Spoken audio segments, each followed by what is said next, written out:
Okay, hello everybody. Thank you for joining us today or listening into the replay for the Luminous Spaces Feng Shui monthly topic. And this one is by our very own Elle Larson. Really excited that she had volunteered to share some of her love of sound healing. And it is definitely an aspect that many of us neglect and don't even really consider when it comes to our clients. I mean, we may recognize that maybe they have a lot of urban noise in the background. That could be a challenge, but what can we do to maybe make the space a little bit more peaceful, and what recommendations we can bring. So I'm very excited to introduce Elle to you. And Elle, if you could just tell everyone a little bit about yourself before we start. Yeah, hi. I have a background in music and entertainment industry. So I've had this balance ever since I, was young of really being interested in music and then also being interested in fitness and wellness and health. So when I was in my 20s, I worked at a lot of nightclubs, actually a couple of them, mostly in the office. So executive assistant at one. And then I ran the record label of another club. And then I also DJ'd. So I spent a lot of time working in different environments that were specifically directed for sound, listening to different sound systems in different spaces, and just not only in music venues, but also in my daily life, just really being aware of the sonic environment around me. When I started practicing yoga in about 2000, I started to be curious if there was a way that sound could influence us and use it as a healing modality. So sure enough, there's a whole field that's been, developed over thousands and thousands of years of sound healing. So I studied Himalayan bowls with a woman named Dion Mandel down in Encinitas. So I'm a certified Himalayan bowl practitioner. I also use other instruments. I use some crystal bowls. I use a synthesizer behind me. I study shamanic drumming and shamanic journeying with the teacher. So kind of working with brainwave entrainment and transcendental states using rhythm. And then I got really curious to see if there was a way to then work with sound in the environment. A lot of spaces are not, like Maureen mentioned, they don't really consider sound beyond maybe noise mitigation. Even some places don't consider that, but there's a huge component, sometimes subtle and sometimes not so subtle, of sound affecting us. And I'll go over through a few of those things. So about 3 years ago, I got the bug in my head that I needed to start working at an architecture firm so I could really learn about architecture and the building process and what are some of the considerations in building and sound and how that could impact people and bringing wellness in general into the built environment. So I got a job at I've been working at a firm called Roto Architects based in Los Angeles, and very synchronistic. It's a very holistic minded firm. So we always consider kind of, additional aspects additional aspects to a space, not just the design or how something looks, but the principal has worked a lot with Buddhist communities and Native American communities, and there's many meditators in the firm. So it was a very fortuitous meeting at the right time. So from there, I put together some slides that we'll go through. And I'll just make note that several of her colleagues are actually on our call today, and I'm very excited to invite them in. So welcome everybody from Roto. Yeah, thank you for joining. And thank you for whoever is watching the recording. So considering the sonic environment, sound in space. About me, we're going to start out with a short listening meditation. So you're welcome to, I don't think we need to mute put ourselves on mute if you don't want to, but settle down in your seat. You can close your eyes You can keep your eyes open, but take a few deep breaths.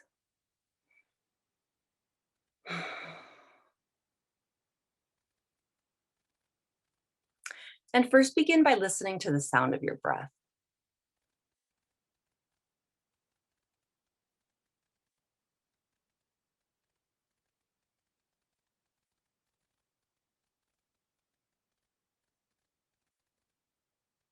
Maybe you can feel your heartbeat.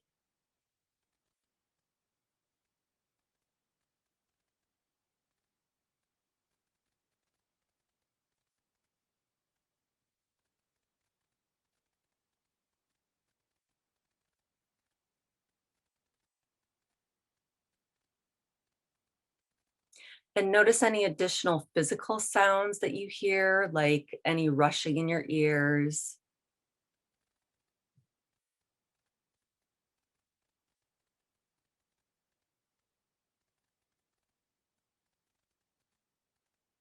Any sounds of digestion.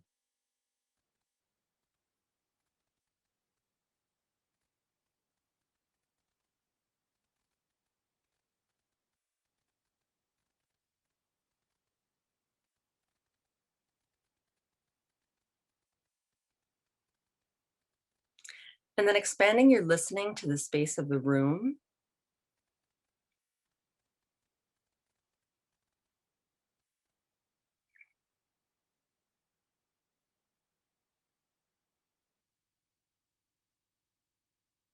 Noticing any mechanical sounds.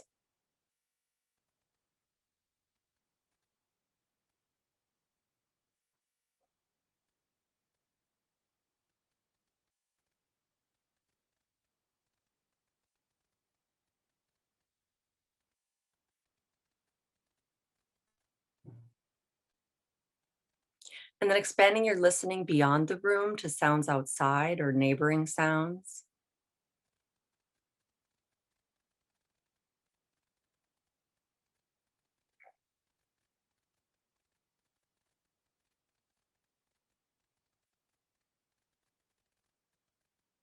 Listening for different layers of sound.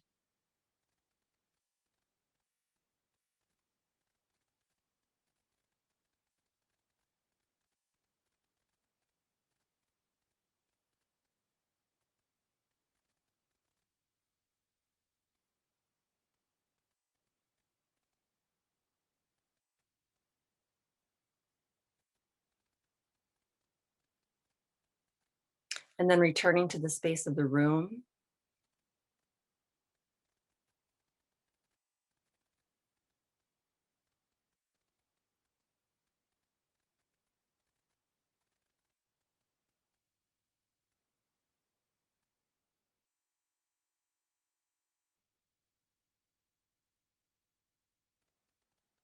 And then settling back into your breath and to your heartbeat.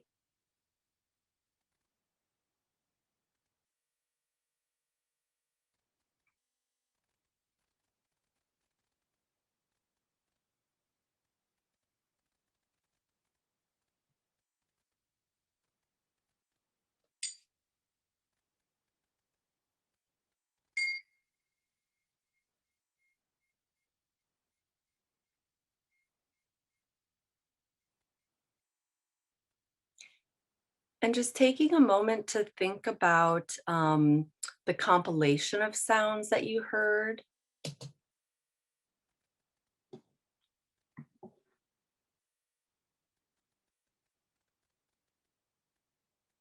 And if anyone wants to share what they heard.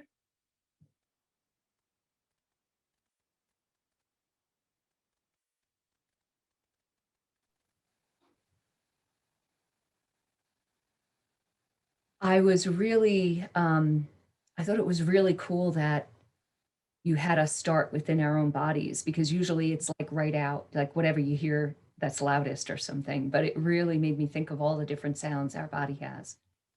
And I have to share though, when we went out into the broader room, I have a very unique sound in my office today, and that is the sound of baby squirrels eating. Oh, funny. Because I have a cage in my room. I'm taking care of some baby squirrels. And they're chewing away on nuts. That's adorable. That's really sweet. Yeah, but the internal sounds is, it's a big thing, because then we also start to really experience sound as vibration. Because a lot of times it's not like, you might hear your heartbeat if your heart is, beating a little bit faster, harder, but it's beating because you feel it. And essentially sound is vibration. That's, it's these waves, these pulses coming through. So, I'm not going to go into sound healing specifically, but that's a big principle behind sound healing, is the actual physical vibrations of the sound that we're receiving, that we're absorbing. So, and to that point, an annoying noise, or I've got construction going on next door, which is, I didn't realize how bothersome that I've never had to deal with that before. But it's, it can really affect you on all levels. It's not just what you're hearing in your ears. So whatever you happen to hear, that's the soundscape. So the soundscape is the acoustic environment. It's the entirety of the acoustic environment that's perceived by your ears. So marine soundscape is different than my soundscape. Marine soundscape now is different than 30 minutes from now. So when we do talk about this word soundscape, it's everything that you hear. It's not just music playing, but it's music playing. It's the people walking down the hall. It's your neighbors. It's the construction. And the soundscape can affect our health. It can affect our health subtly, and it can affect our health drastically. There's been a lot of studies specifically to the negative aspects of how sound and unwanted noise specifically can affect our health, everything from sleep disturbance to cardiovascular and psychiatric disorders, hormones, protein levels, different responses. And then even if you think about annoyance, most typically, if we think about unwanted noise, we think about annoyance, or if we think about sound being too loud, then obviously it can affect your hearing. So there's a whole spectrum of negative health effects that can happen from especially persistent unwanted noise. But of course, there's also positive things that can happen. And the studies with positive noise and soundscape, they've only really started to study these in the last couple of years, so there's not a lot of research done on it, but you can think about, pleasing noise, the sounds of nature. So for example, those squirrels, Maureen, how did hearing those squirrels eat make you feel? It was very zen. Okay, yeah. So that's a pleasing noise, but there can also be times where a pleasing noise might become annoying, and not the squirrels necessarily, but it can easily shift from being a pleasing noise to, in a different situation or a different time of day, it's not a pleasing noise anymore. I mean, you think about, you play something different in the morning, than you do at night, different types of music, depending upon if you want to bring your energy up or have more calming, relaxing energy. So sound can also affect our productivity. I thought of it can also be equated to the concepts of prospect and refuge. So if you think of, if you're in like a prospect state, that's action and activity, you're alert, you're aware, you're looking around things around you, and there's definitely sounds that can help to facilitate that activity. We'll go into that a little bit more later. And then also refuge, so recovery and rest. So we can use sound and curate sound to help facilitate those two types of environments. There's a principle called entrainment, where basically, if something is vibrating at a particular rate, it's going to affect anything in proximity. So if you think about listening to a song, and then all of a sudden you're nodding your head to the beat or tapping your feet to music, that's an example of entrainment. Another example of entrainment is brainwave syncopation, with shamanic drumming and inducing trance states. So we can use sound. Let's say you have an environment that you want to be more active. You might use something that's a little bit faster paced, higher tempo, brighter sounds, versus something more relaxing. If you think about meditation music, it's typically going to be more drone type, slower rhythms, very calming sounds. So that's going to help to bring you to a more relaxed state. Another thing, another reason to consider soundscape is aesthetics and branding. For quite a while, it was a big trend in restaurants to have very noisy spaces, really open, high ceilings, you know, not a lot of fabric or things to kind of suck up some of the sound.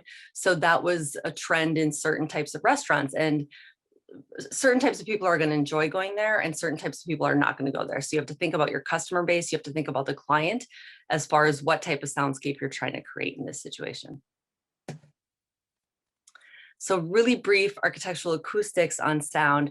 As I mentioned, sound is basically waves. It's rapid fluctuations of pressure that travel in waves and are perceived and sensed by the ear. So we perceive sound, and it's measured in terms of frequency and loudness. So frequency is going to be the pitch. And we have a certain spectrum of frequency that humans hear, but that doesn't mean that things underneath 20 hertz aren't going to affect us, and things over 20 hertz aren't going to affect us. What was it, several years ago, people were getting ill and they realized that it was really low frequency. And low frequencies, even though you don't hear them, they can cause a lot of unrest and unease, and even nausea and physical illness. So that's probably going to be anything like, 5 hertz under quite far under 20. 20 to 40 hertz is been measured to help to facilitate physical healing. So they'll use like 20 to 40 hertz is good for pain relief, even up to 80. So there's different frequency spectrums that can be beneficial to health and also detrimental to health. So real quick, as far as different types of sound, we're either going to receive sound as direct or reflected. So here I'm speaking into my microphone in the computer, and it's picking up most of the direct sound. It's not going to pick up a lot of the reflected sound.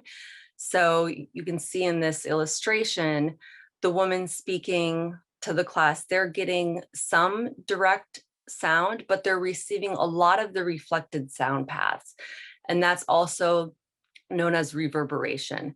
So a lot of what we hear and the acoustic of spaces and kind of the sonic character of a space, most of it will be in this reflective sound path.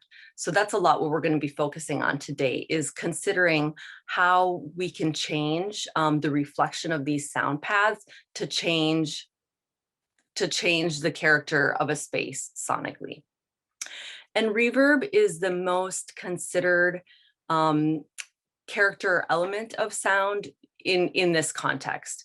So it's the collection of all of these reflections of sound that we're receiving when we hear something. Absorptive surfaces are going to reduce reverb versus reflective surfaces. And here's a couple pictures of different examples of how sound operates in a space. So this one on the top left, you can see that there's sound coming out of that person's mouth, presumably. On the right-hand side, there's a lot of reflective surfaces. So it's got like a hard floor, hard ceiling, hard glass, and you can see the acoustic reflection coming off of that. So there's going to be more reverb in that part of the space versus the left-hand portion where there's a lot of absorption. So they've got carpeting and acoustic tiles on the ceiling and all the walls. And then the one on the top right is a good example of sound transmission. So this shows you all the different ways that sound can be transmitted through different spaces. So depending upon some construction techniques can be used to mitigate sound transmission, materials can be used to mitigate sound transmission. If you think even really basic, if that wall was constructed with all the seams in alignment, so let's say there's like the seams of the wall structure are in alignment, there's going to be sound that's able to transfer through that, versus if you stagger the seams, there's going to be less sound transmission. If you have insulation, much less sound transmission, but the sound transmission can go through the floor, through the ceiling, through any vents, directly through the walls. So depending upon the space, there might be more or less attention paid to these different opportunities for sound transmission. The bottom left is a good example of it's probably like a concert hall or someplace that they really want to focus a lot on the reflective sound. It just shows you how sound can bounce off of different baffles. And then this bottom right one shows a round, an oblong space, an oval space. And sound in round spaces and spheres can be really, really challenging, but it can also be used in really interesting ways. Like if you hear about the whisper rooms, where you whisper on one side, which is kind of showing this is an example of. So the person on the left, or the sound source on the left, everything is getting bounced off the walls and then going directly to the recipient on the right, and vice versa. Whereas the space in the middle, there's going to be a lot of dead space. They're getting some of the direct sound, but it's mostly going to be condensed on the left and the right hand sides. So if you ever go into like a sphere, or in Southern California, we have the Integratron, they can be very challenging acoustic spaces to work in, but they can also be really, really neat. So definitely, if you are dealing with a round space and sound is an issue, you might want to bring in an acoustician to help you, to help mitigate some of the issues that are going on, because engineering wise, they can be pretty challenging. If anybody has any questions, feel free to jump in too. So some of the standard considerations with architectural acoustics is going to be noise mitigation. So exterior noise intrusion, we think about traffic, flight paths, sirens, neighbors, and these are the ones that are really seen as potential health effects and even irritation effects. So these are some of the things that repetitive noises can increase our stress. They can increase even risk of diabetes and stroke, and reduced reaction time, distraction, things like that.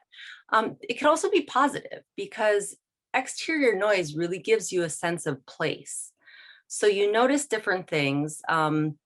If you're start to become aware of this as you go to different places. If you like an ice cream truck, that's going to give you a sense of place. It's going to give you, the idea that there's kids in the neighborhood, being by a school or a playground. So exterior noise can also be a good thing. Unfortunately, a lot of times it's it can be where a lot of disparity occurs as well, because if you think about neighborhoods or peoples who have been stuck next to airports, a lot of times places that have a lot of industrial noise or traffic or flight paths, the houses are less expensive there. So there's definitely a disparity as far as quiet places versus places that are noisy. The next consideration is internally generated noise. So whether it's Marine's HVAC system or her squirrels, those are both internally generated noises. Also the sound of occupants, considering how many occupants are going to be in a space, what types of shoes do they wear, what's the purpose of this space, any music or anything that's going on, open planned offices. So these things can help. If it's distracting, they can reduce our concentration, decrease privacy and productivity, increase interruptions. But then there's internally generated noise that's very activating and it's kind of perceived as positive. So sports arenas, sports courts, again, music, even silence, or a quiet, a space that has a low amount of internally generated noise, or piping music through a space that people enjoy. And then again, the reverb time is the biggest consideration as far as acoustics goes in architectural acoustics. And beyond that, the sound of spaces is rarely considered, besides, again, noise mitigation or a reverb time. A lot of times there might be like a lofty idea how we can deal with sound, and then it kind of gets cut out of the budget. But there are inexpensive ways that you can make a space interesting. So some of the standard remedies for these considerations, exterior noise a lot of times is insulation, sound barriers. Considering what type of glass you're using is really big. Single pane, there's going to be a ton of sound transmission through there. Double pane, better. Triple pane, even better. And then there's acoustic glass.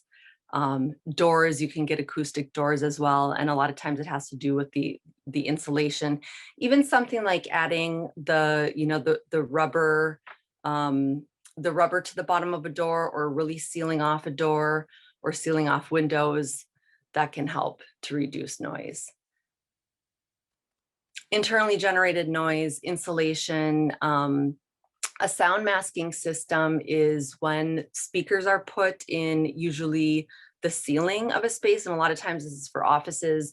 So they'll come in and measure, the sound masking company will come in and measure what is the typical frequency spectrum of this background noise. So maybe it's an HVAC system, maybe it's just people talking, and they will produce a track, or they have, it can be white noise or some type of background music where the frequency of the audio coming from this sound masking system helps to cancel out the internally generated noise. So it creates a noise floor that can help, like I said, help to cancel out this internally generated noise, or it can also create a noise floor that offers the occupants some degree of privacy. So if it's an office that's it just feels very quiet, they might add a sound masking system in there. So there's a noise floor, so it feels less quiet and it offers more privacy for the people in the space. And with those sound masking systems, you can pipe through different types of music. You can pipe through, the sound masking that they've produced, or you can hook it up to your own stereo system, and then it can work in conjunction with that. So for us, Feng Shui practitioners and architectural designers, sound reducing surfaces is where it gets pretty interesting as far as using materials and different interior design elements and objects, where you can also use those to reduce sound. So everything from obviously baffles and panels, you'll see the noise traps a lot, and bass traps, even the architectural ceiling or the acoustic ceiling tiles. They've really leveled up as far as design aesthetic in some of these noise mitigation and some of these sound reducing surfaces. And we'll go through some examples and some pictures in a little bit. And then obviously sound barriers, doors, walls, ceilings, acoustic glass, things that are specified for acoustic mitigation is going to be, anything is good. As soon as you put a door or wall up, it's going to help with some of the sound transmission. But if it can be specified for acoustic purposes, that's going to help even more. Desired reverb time, it depends upon the use of the space. Back in the beginnings, early days of architecture, a lot of places were designed specifically with sound in mind. And I'll show you a few pictures later. And now not as much, unless it's a kind of a dedicated music place. So material selection has a lot to do with how a space is going to sound. And a lot of these are actually natural materials. So cork is an amazing absorptive surface to use. On the left image here, there's a big cork panel behind this sofa. So cork is absorptive because it has a lot of holes in it. It's soft, so it helps to eat up helps to eat up the sound. That's also cork in that center image there. The right top image is some bamboo acoustic wall. And that has, it's, in addition to the holes, it has layers of acoustic absorptive material. So that's specifically acoustic, an acoustic wall. And then felt. Felt is a really good absorber of sound as well. You can get felt panels for ceilings, felt panels for room dividers. Green walls are really, really useful. Green walls are great for absorbing sound. Anytime you have a rough surface, that's going to help to really reflect and refract. And if it's an absorptive rough surface, so for example, this wood down at the bottom left, that's a sound diffuser. So wood is really reflective when it comes to sound. But as soon as you start making, creating an uneven surface, that's going to help break up these sound waves from just bouncing back and forth. And that's going to create a more even sonic reflection. And then the next picture, that bottom left picture is similar as well. But these, apart from the felt, that's probably synthetic. Those are all natural materials that are really useful for sound absorption and diffusion.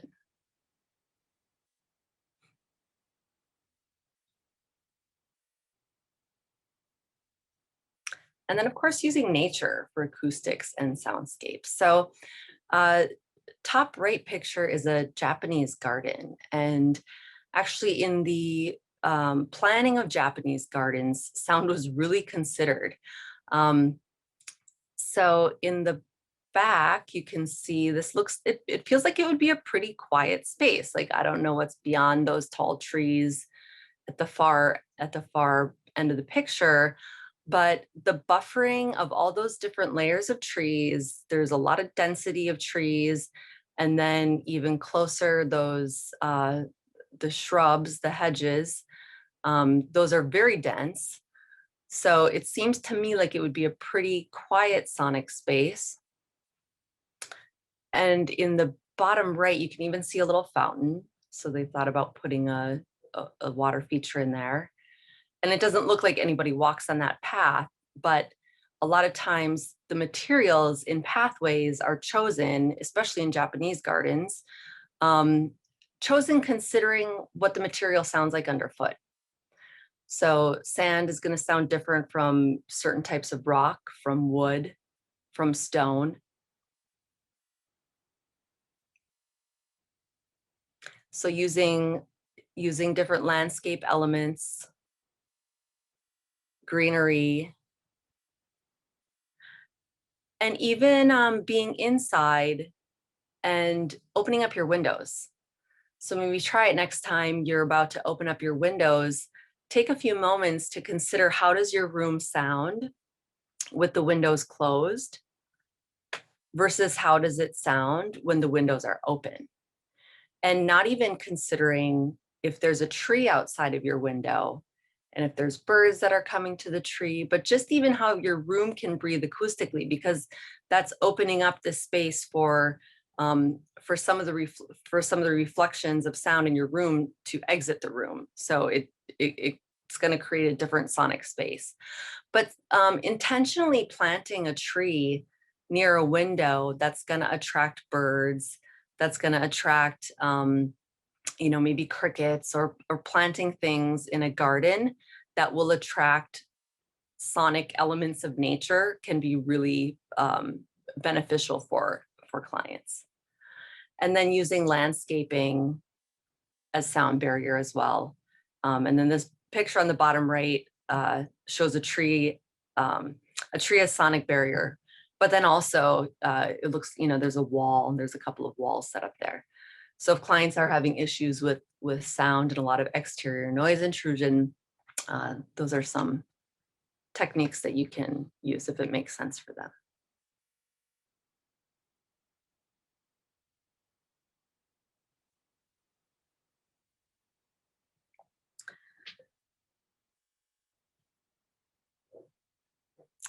So here I've gone through, I have a background in Ayurveda. So my initial introduction to the elements um, is air, fire, earth, water, and space. So it's been interesting for me to kind of shift and see the similarities and the differences now having studied Feng Shui with wood, fire, earth, metal, and water. And there's a lot of equivalencies. And in my sound practice, I use the elements a lot in thinking about what is the person's imbalance, and how sonically can I help to balance them out. So for instance, each element can have its own sonic equivalence. So if you think about music, because music is going to be, music has the most layers. There's usually a rhythm, there's going to be a melody, there's a certain character to the music, there's an energy to the music. So what would wood music sound like? What would fire music sound like? What would earth music sound like? And metal and water.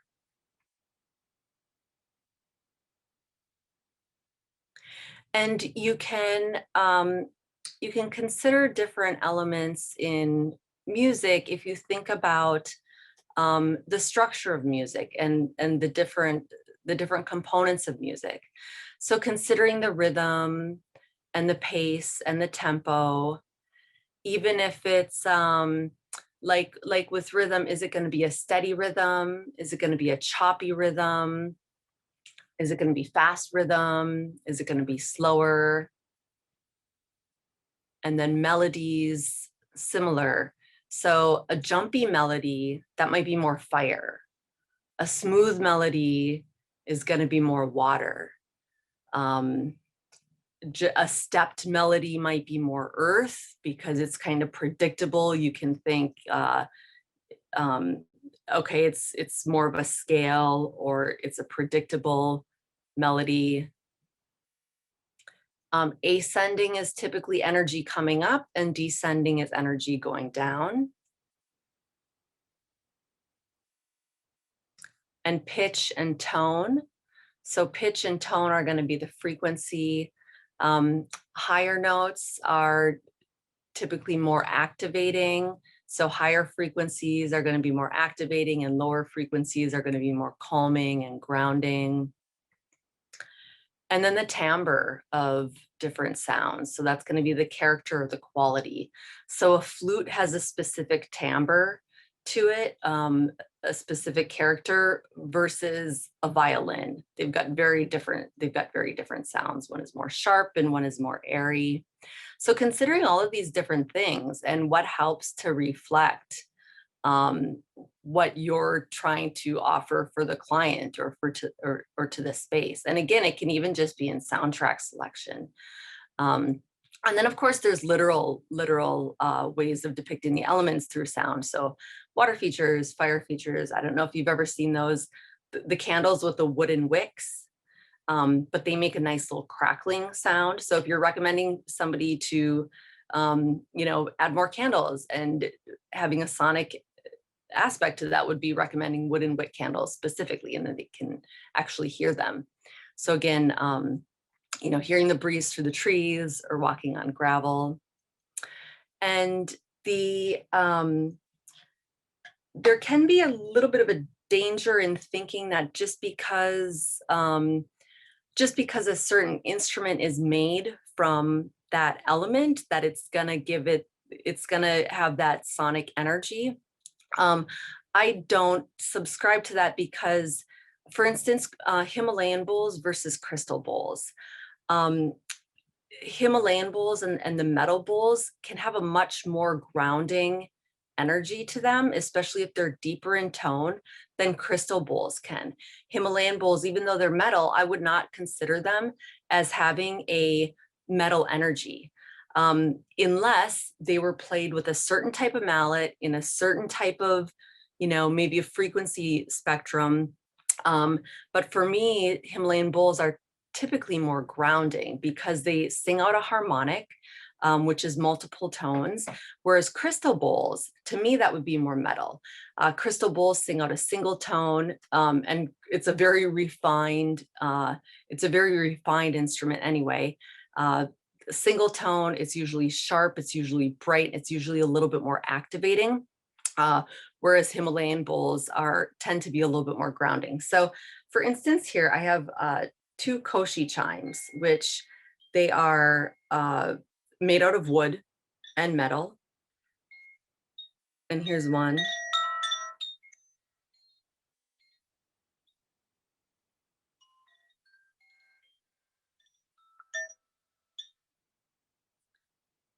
So this one is considered the earth chime.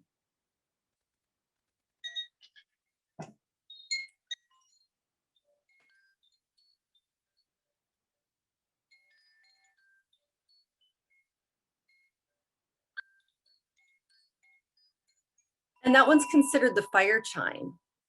So I don't know how well you could hear it, but we actually couldn't, I couldn't hear. You couldn't. Okay. I'm sorry. So yeah, no, it's not your fault. It's Zoom. Yeah, Zoom is not great for audio. Sorry, Zoom. So anyway, the fire chime, higher frequencies, they chose higher notes, and it was more of a jumpy melody. So the earth tones, it was a deeper pitch, and also the intervals between the notes were smaller. So there was like some minor tones in there. It was definitely more grounding. It wasn't like as jumpy and bright as the fire one. So again, just because an instrument is of a certain material, or, you know, chimes or bowls or whatever is a certain material, I encourage you to consider more the energy of what the sound is versus only the material itself.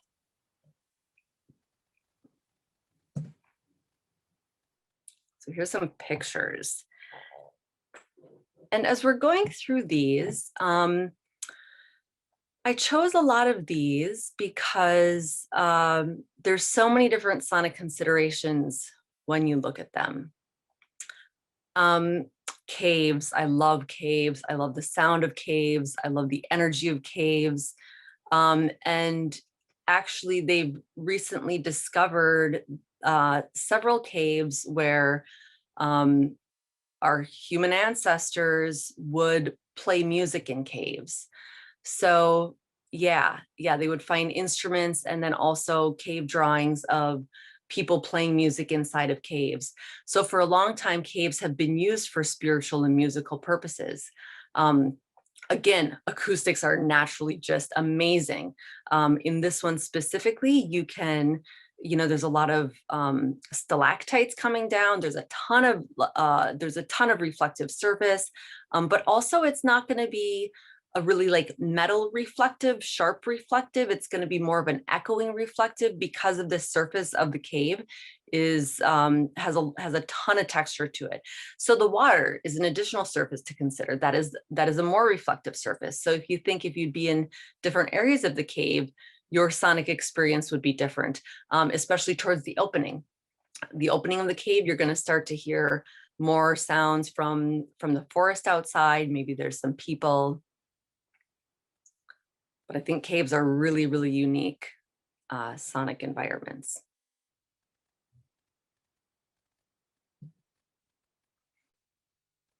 And I mentioned before that, especially in the beginning of really considering buildings and designing buildings, sound was a huge factor in how they designed buildings. So here's a cathedral.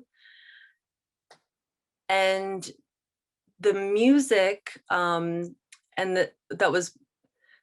cathedrals are designed for specific reverb properties that allows for speech to be carried far, and the speech is intelligible.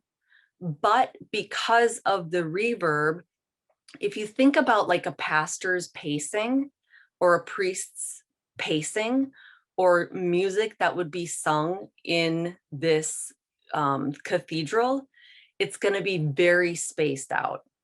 They're not going to be rolling through like I'm rolling through this presentation. They're going to say a phrase and give time for the reverb to expand and to die down. And say another phrase, give time for the reverb to travel and expand and then die down. There's a lot of music that would not work in this space. There's a lot of presentations and a lot of types of activities that would not be conducive to this type of space because everything would just be muddy. You need to give space for the sound. You need to give space and time for the sound to expand and then the reverb to die down so the people in the back can hear it. Elle, that's Yep. just really interesting because I'm wondering about a church in Manhattan that was converted into a nightclub. Oh, okay. And you know what? I don't remember what the soundscape was like, but I kind of feel like it was very chaotic. And that probably would make a lot of sense. It probably got really muddy in some areas. There were probably some really good sweet spots, and there were probably areas that got really muddy. Because it's a space that's designed for really really basic sound to be going through there. Like if you think about a choir, what type of music do they sing? It's long notes that sustain, and a lot of times the music is designed to also work within that space. So the choir is singing with themselves, but they're also singing with the room. So what about, this line of song, and then how is that going to interact? Because there's going to be like a 3 or 8 second, like an 8-second reverb delay, and you're not going to wait 8 seconds before you go into the next notes, but you're going to consider how all those overlap. So especially in cathedrals, that was a big consideration. I've got several books if anybody's interested. I've got on soundscape in the built environment, and a really good one called Spaces Speak, Are You Listening? That really goes into kind of the evolution of space design and sound design. Space design in terms of sound.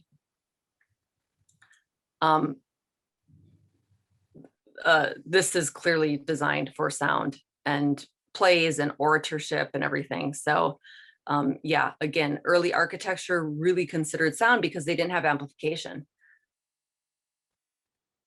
So how can you get the most people to hear what you want to play? How can it be clear? How can you get your point across? To me, this is a very metal room. There's a little bit of metal in it, but it's got high ceilings, lots of reflective surfaces. They have a little bit of drapery on the windows, which is going to help a little bit, but the drapes are open. There's going to be a lot of reflection in here. Almost everything is hard surface. Even the furniture doesn't have a lot of cushiness to it.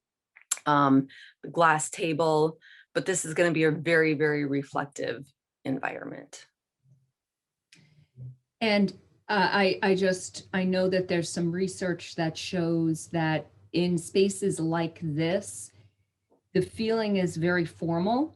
And the idea that we're designing mini family rooms with this kind of scheme, yeah, it really kind of shows that that lack of real intimate connection between family members.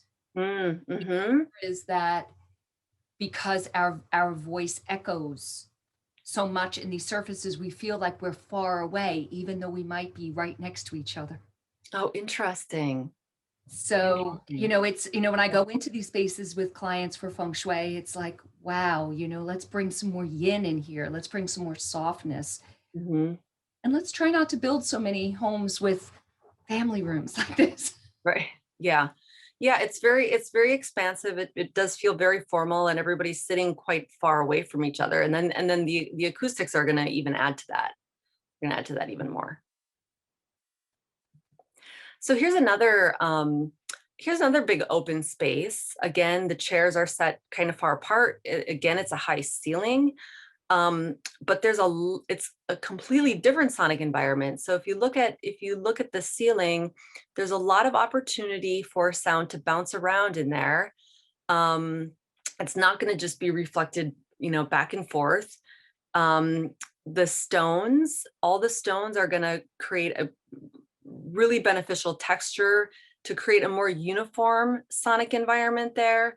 The furniture is cushier. That's going to help with absorption. They have a big rug on the ground.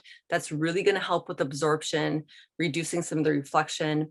And they've got a door open, and there's another door in there. So even though they're both big expansive spaces, in addition to visually this one looking and feeling warmer, it's going to sound a lot warmer as well.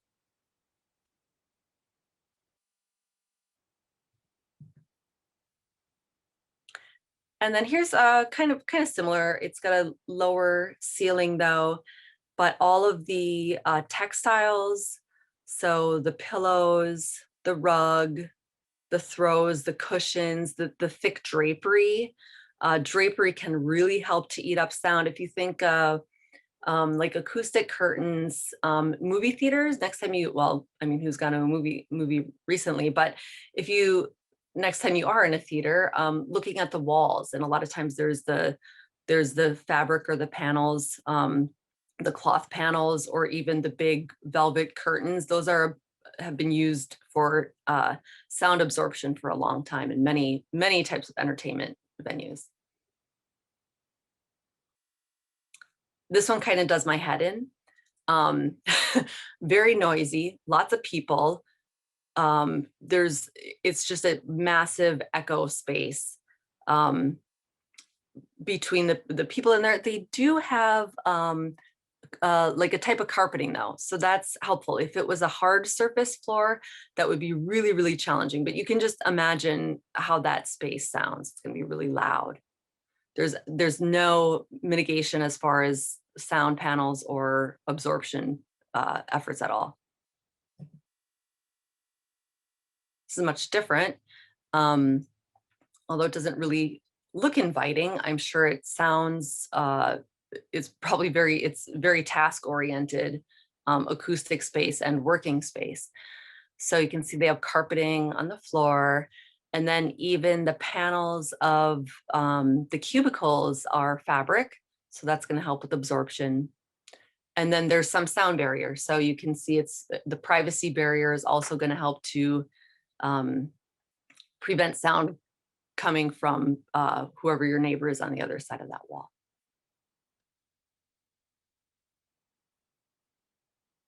Oh, low res picture. To me, this is another pretty metal sounding space.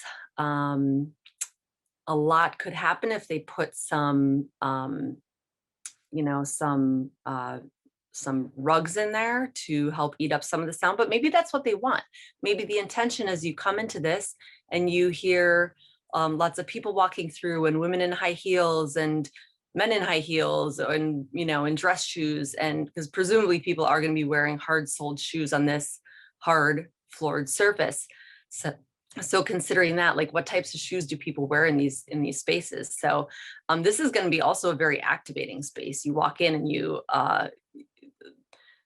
again, people walking around and different sounds bouncing around, and then the sound of the traffic being transmitted through the windows is going to really affect the character of this space.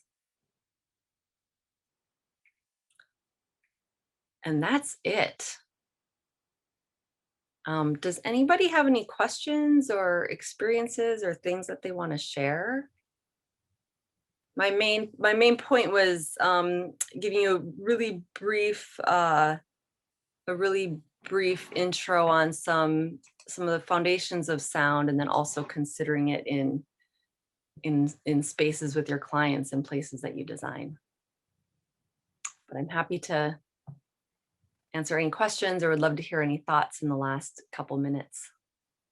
I'll start it off. I took so many notes of things that just like came to my memory of experiences I've had, like, oh my gosh, and I realized like how important sound is. And it is something that, I mean, I know, and all these experiences, like, I am just so, I hate supermarkets and you walk in and there's like loud, you know, radio music, and it's like, do we really need this while we're food shopping, you know?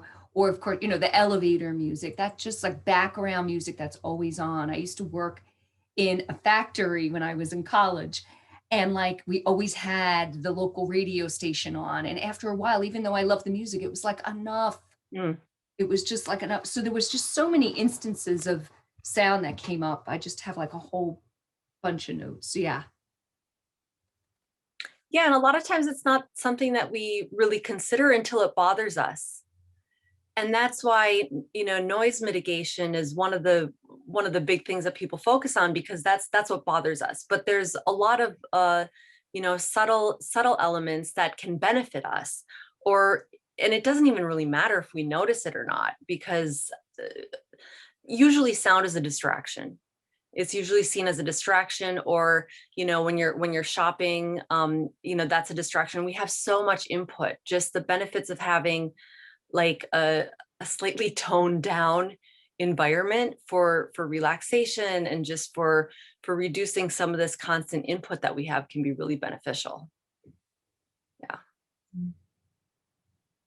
I just want to say thank you so much, Elle, for sharing this with us. It's been really, like I said, I mean, just brings up so much and makes me realize how much more we really do need to focus on that for good, harmonious spaces for our clients.